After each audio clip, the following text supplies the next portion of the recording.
Islam, bagaimana pandangan alam semesta? Apakah alam semesta itu diciptakan oleh Tuhan atau Allah, atau hadir secara ilmiah? Jadi alam semesta ini tuh apakah diciptakannya tuh oleh Allah, atau ya udah gitu hadir aja tanpa ada pencipta? Iya. Kalau dilihat dari referensi Al-Quran kan, dalam Al-Quran ada firman Allah yang menerangkan, kalau suratnya hamba lupa itu kan. Kalau kata-kata ini Allah samawati wal ard, ya, itu mana Allah samawati wal ard berarti secara keseluruhan yang menciptakan langit dan bumi ini hanyalah Allah Subhanahu wa taala. Bukan berdiri semata berdiri dengan ilmiah atau berdiri dengan sebagainya berdiri, tapi sesungguhnya yang ada di dunia ini semuanya, baik alam, bumi, langit dan isinya itu semuanya diciptakan oleh Allah Subhanahu wa taala. Berdasarkan keterangan Allah Subhanahu wa taala, Allah khalaqas samawati wal ardh wa ma bainahuma. Itu kira-kira. Baik. Saya lanjut. Ya, terima kasih untuk jawabannya. Saya lanjut ke pertanyaan kedua. Bagaimana sih dalam Islam proses terciptanya manusia? Misalnya dari sebelum bayi, gimana proses terciptanya? Ya, proses terciptanya manusia, coba dilihat di Al-Quran surat Al-Mu'minun kalau nggak salah ya. Surat Al-Mu'minun itu prosesnya diciptakannya manusia oleh Allah Subhanahu wa taala. Maaf, di surat Al-Mu'minun ayat 12 sampai ayat 14 kalau nggak salah. Surat Al-Mu'minun itu proses terjadinya diciptakannya manusia, atau terjadinya manusia diciptakan oleh Allah Subhanahu wa taala. Dalam Al-Qur'an pertama Allah menciptakan manusia min sulalatin min tin, ialah dari saripatinya tanah. Dari saripatinya, dari satu saripati tanah yang dimakan oleh sendiri, lalu dijadikan oleh Allah sebuah air. Summa ja'alna nutfatan fi qararin makin, summa khalaqna nutfatan alaqatan, fa khalaqna alaqatan mudghatan, fa khalaqna mudghatan idhaman, takasawna idhama lahma, summa amsaknahu fawqa al-ard. Simpelnya gini, manusia diciptakan dari saripati tanah, tumbuhan tanah, makanan yang dimakan oleh seorang laki-laki dan perempuan. Lalu seorang laki dan perempuan melaksanakan ibadah secara biologis, bisa ibadah itu. Lalu Allah menjadikan lalu dijadikan oleh Allah sebuah air. Summa ja'alna nutfatan fi qararin makin, summa khalaqna nutfatan alaqatan, fa khalaqna alaqatan mudghatan, fa khalaqna mudghatan idhaman, takasawna idhama lahma, summa amsaknahu fawqa al-ard. Simpelnya gini, manusia diciptakan dari saripati tanah, tumbuhan tanah, makanan yang dimakan oleh seorang laki-laki dan perempuan. Lalu seorang laki dan perempuan melaksanakan ibadah secara biologis, bisa ibadah itu. Lalu Allah menjadikan sel telur masuk air, diciptakan dari air mani yang hina itu, disimpan tempat yang kokoh, yaitu rahim. Setelah 40 hari, rahim itu dibentuk jadi darah kental. Setelah 40 hari, darah kental dibentuk jadi daging kental. Setelah 40 hari, daging itu lalu diberi oleh Allah Subhanahu wa taala ruh. Dan setelah itu ruh diberi tulang di dalam daging itu, lalu dibungkus lagi oleh Allah sama daging dan kulit. Lalu diberi roh Allah Subhanahu wa taala, dan 9 bulan atau setahun lebih, maka lahirlah seorang manusia. Jadi manusia itu diciptakan oleh Allah Subhanahu wa taala. Itu yang kira-kira. Ya, terima kasih untuk jawabannya. Untuk pertanyaan selanjutnya akan disampaikan oleh teman saya. Silakan. silakan. Assalamualaikum Pak Ustadz. Waalaikumsalam. Kalau saya ini, ya, untuk pertanyaan selanjutnya, menurut Pak Ustadz ini bagaimana konsep kejahatan dalam agama Islam? Apakah yang berbuat kejahatan itu akan mendapatkan dosa atau ada ampunan enggak? Atau mungkin ada akan cerita, terkena azab? Itu bisa dijelaskan Pak? Maaf, kalau bisa diulangi hari ini sinyalnya rada jelek nih. Pertanyaannya. Menurut Pak Ustadz, konsep kejahatan di dalam Islam ini seperti apa ya? Apakah yang berbuat jahat ini akan mendapatkan dosa atau bagaimana? Ada ampunan nggak untuk si pembuat kejahatan ini? Cara mengatasinya bagaimana Bapak? Oh gitu, insya Allah. Yang dinamakan kejahatan itu adalah perilaku atau perbuatan yang dilaksanakan atau dikerjakan yang bertentangan dengan aturan agama atau yang dikatakan oleh agama itu tidak baik. Itu yang simpulnya, kejahatan itu perbuatan lawan dari kebaikan, itu kejahatan. Nah, sedangkan kejahatan nanti di akhirat balasannya ada, sama agama atau yang dikatakan oleh agama itu tidak baik. Itu yang simpulnya, kejahatan itu perbuatan lawan dari kebaikan, itu kejahatan. Nah, sedangkan kejahatan nanti di akhirat balasannya ada, sama ada. Kebaikan dan kejahatan di akhirat nanti ada balasan. Jangan sesering kejahatan atau sebesar apapun kejahatan, sekecil apapun, nanti di akhirat Allah Subhanahu wa Ta'ala akan balas. Bahkan Allah Subhanahu wa Ta'ala akan memperlihatkan perbuatan kita yang baik dan buruknya. Surat Al-Zalzalah kalau nggak salah, keterangannya, "May ya'mal misqala dzarratin khairan yarah wa may ya'mal misqala dzarratin syarran yarah." Perbuatan baik sekecil apapun, walau seukuran biji kacang atau biji yang kecil gitu, dan perbuatan buruk walaupun sekecil apapun, nanti Allah Subhanahu wa Ta'ala kebaikan dan keburukan itu sering diperlihatkan kepada kita. Ya, ini dalam arti mata maksudnya itu akan dibalas oleh Allah Subhanahu wa Ta'ala. Untuk mengatasi kejahatannya, mungkin kita semua harus tahu dekat sama Allah Subhanahu wa Ta'ala dengan berusaha kita semua mendekatkan diri baik melalui ibadah yang mahdoh, ibadah yang formal atau ibadah non-formal, yang langsung sama Allah, atau ibadah melalui hak manusia atau sesama makhluk Allah Subhanahu wa Ta'ala. Dengan kita mendekatkan, kita melaksanakan ibadah kepada Allah, selalu ingat kepada Allah, insya Allah kejahatan bisa diminimalisir di dalam perbuatan kita semua. Itu kira-kira. Baik Pak Ustadz, terima kasih. Untuk satu lagi, di dalam Islam ini apakah ada keselamatan? Keselamatan itu maksudnya cara kita untuk menyelamatkan diri. Cara mendapatkannya bagaimana? Apakah lewat ritual agama atau mungkin ada cara-cara lain? Boleh dijelaskan Pak Ustadz? Maaf, pertanyaan. Keselamatan ini kan jelas ya. Di dalam Islam apakah ada keselamatan? Dan cara untuk mendapatkan keselamatan ini bagaimana? Apakah melalui ritual agama atau cara lain? Maaf. Ya, mungkin bicara gini.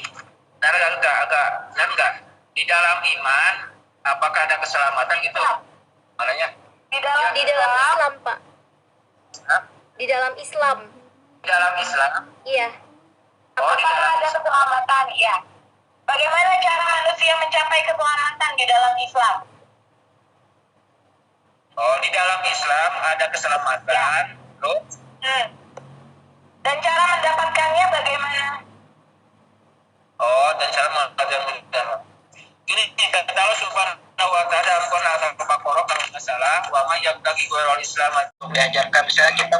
sampah pada tempatnya, apakah itu akan mendapat pahala, Pak? Oh, jika kita buang sampah sembarangan, apakah kita akan mendapat dosa gitu? Bagaimana dalam Islam yang sederhananya mengenal melaksanakan etika dalam Islam gitu? Iya. Ya, ya, untuk melaksanakan amal yang diperintahkan oleh Islam, terus misalnya membuang sampah. Tadi dia tanya membuang apa? Yang kuku. Menggunting Suaranya kuku. tuh Iya. putus ya. Kuku untuk memastikan.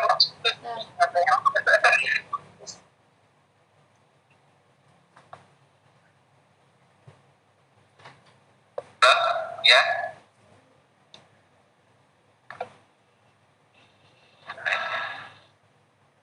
Tadi Pak kayak membuang sampah sembarangan misalnya, kayak itu akan mendapat dalam Al-Quran Pak penjelasannya. Tentang sederhananya etika dalam menjalankan perintah Islam.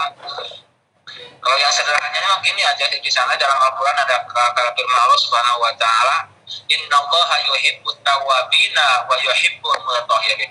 Allah itu mencintai orang-orang yang bertaubat, kembali pada Allah, menyesali dosa-dosanya, dan Allah mencintai orang-orang yang selalu bersih, yang menjalankan kebersihan dan bersih. Berarti dasar membuang sampah dengan pada tempat yang tempatnya itu sebenarnya ada dari Al-Qur'annya. Mengerjakan membuang sampah pada tempatnya itu, orang itu yang akan dicintai oleh Allah Subhanahu wa taala, berdasarkan dalam keterangan firman Allah tadi, innallaha yuhibbut tawwabina wa yuhibbul mutatahhirin. Kalau etika dalam Islam, sebenarnya semuanya dalam Islam itu aja. Dalam Islam kata Rasulullah SAW, al-Islam itu al-Islamu wahiyya, Islam itu adalah syahadat wa la ilaha illallah wa iqamus shalah wa iqamus zakah wa shaum Ramadan wa hajjul baiti al-istaqwa ila sabil. Dalam etika melaksanakan Islam itu 5 aja. 1, melaksanakan syahadat. Kalau syahadat itu bersaksi meyakini diri kita bahwa tiada Tuhan yang selain Allah dan tiada ada Nabi Muhammad adalah utusan Allah.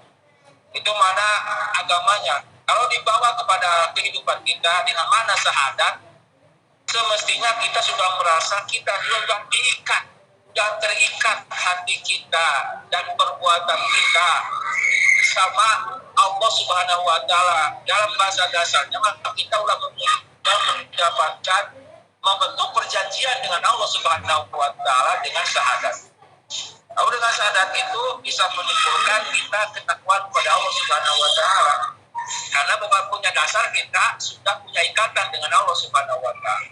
Dengan syahadat itu diaplikasikan dari syahadat dengan melaksanakan sholat perintah Allah Subhanahu wa taala.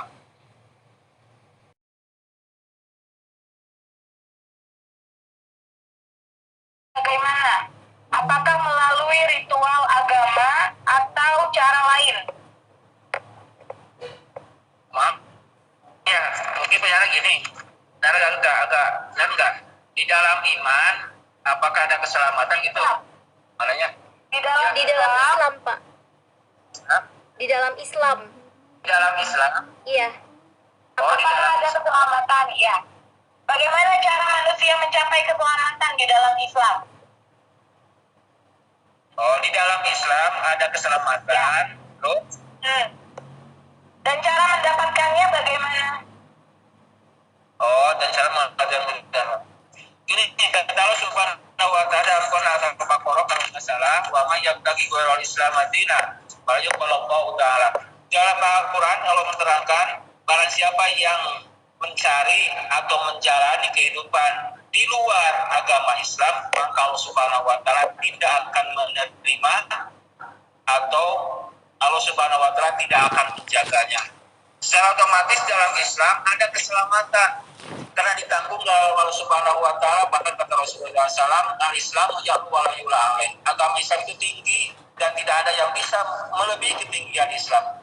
Berarti dalam Islam itu sudah dijamin oleh Allah dan dijamin oleh Rasulullah SAW bahwa yang memeluk agama Islam pasti Allah jaga, pasti Rasul jaga, pasti kembalinya kepada Allah dengan keselamatan. Bahkan di dunia juga akan diberi keselamatan. Untuk keselamatan Islam itu bukan secara ritual, bukan secara ritual seperti orang-orang kita, tapi ritualnya kita mah dengan mentaati dan mensyukuri karunia Allah Subhanahu wa Ta'ala.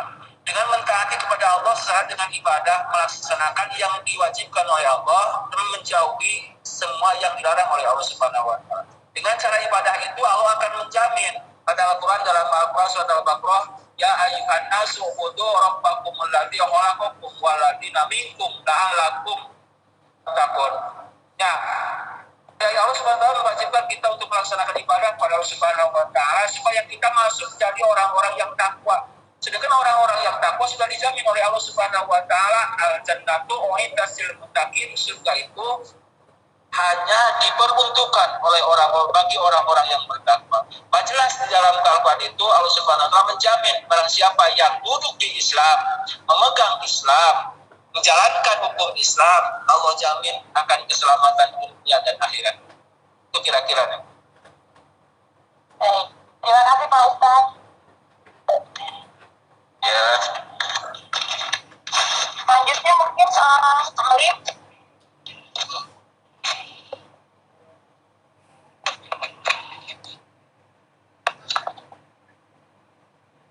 Lim, maaf suaranya kayak masih ke-mute deh kamu. Oh ya. Ya, putus-putus suaranya.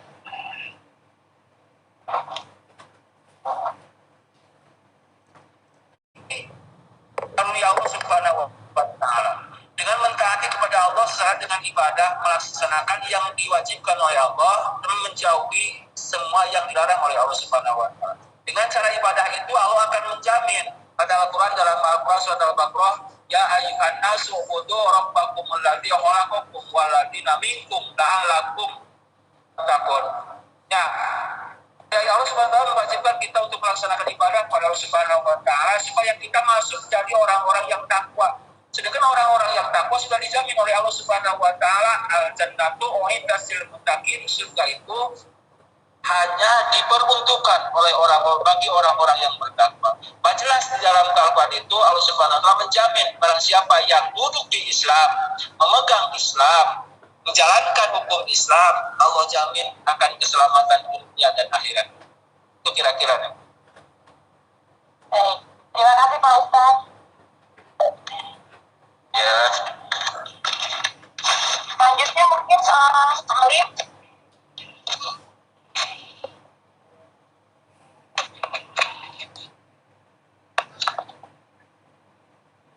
Lim, maaf suaranya kayak masih ke-mute deh kamu. Oh ya. Ya, putus-putus suaranya.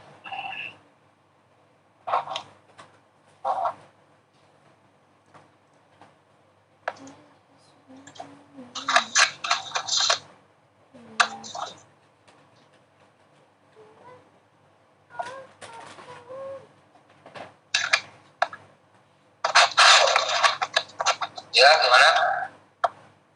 Alim nggak ada suaranya.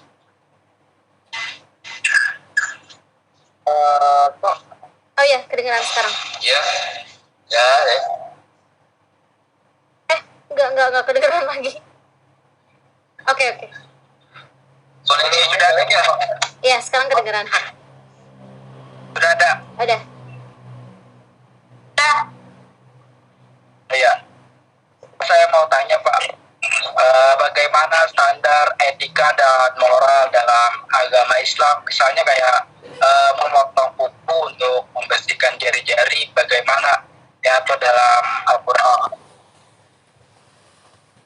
Bagaimana etika dalam Islam? Terus? Ke-mute, Lim. Halo? Alim ke-mute. Sinyalnya nih, maaf.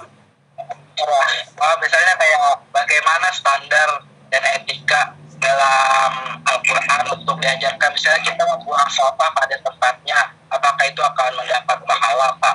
Jika kita buang sampah sembarangan, apakah kita akan mendapat dosa gitu?